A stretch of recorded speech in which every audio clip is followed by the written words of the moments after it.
Nagbago na naman ang algorithm ng Instagram.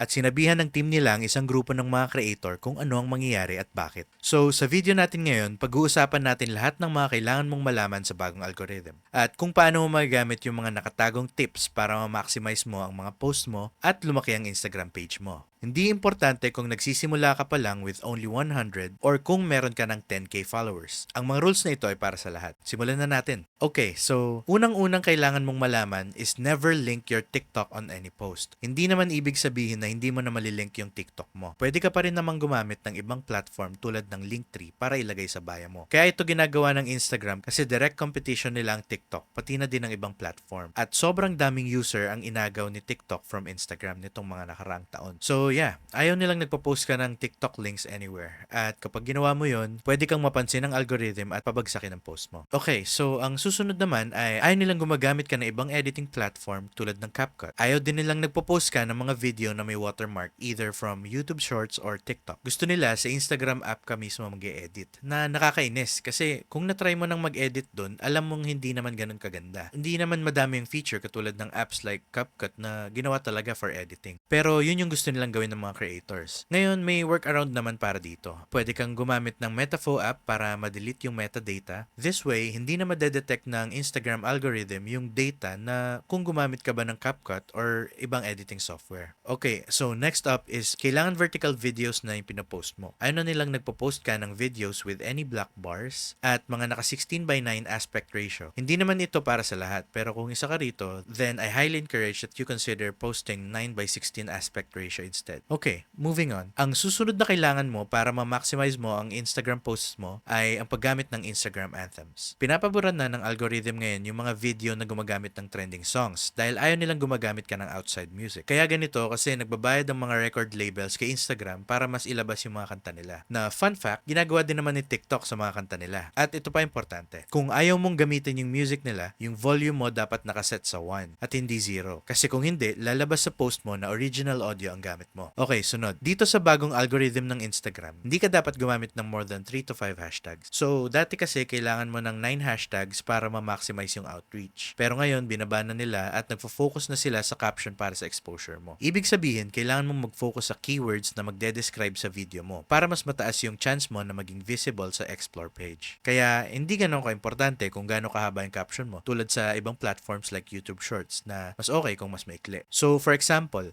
yung Instagram page mo is about food at nag-post ka ng food tutorial. Pwede mong isama yung recipe name with a bunch of other keywords kasama na din yung mga ingredients na ginamit mo. Okay, next is dapat nagpo-post ka sa grid araw-araw. The team recommends na mag-post ka twice a day pero hanggang dun lang para hindi ka ma-timeline fatigue. Nangyayari yung timeline fatigue kapag nag-post ka ng masyadong maraming videos ng sabay-sabay. Possible netong sirain yung engagement mo. So, hindi dapat magkasabay yung dalawang post mo. Mag-post ka throughout the day. Pwedeng isang reel sa umaga, then post naman sa gabi. Sunod na dapat mong malaman is kailangan mong mag-story 6 times per day. 2 sa umaga, 2 sa hapon, 2 sa gabi. Kailangan super active ka sa stories mo kung gusto mong mapansin ka ng algorithm at ilabas ang content mo. Gusto kasi ng algorithm kapag active ka kasi pinapag-stay mo yung mga users sa platform ng mas matagal kesa pa isa, 2 story ka lang. Alam kong mahirap gawin to lalo sa mga tulad ko na kailangan pang i-remind araw-araw na mag-post. So in my opinion, basta ugaliin mo lang na mag-story mayat maya kada araw kasi kung hindi rin lang at least 6 yung story mo kada araw,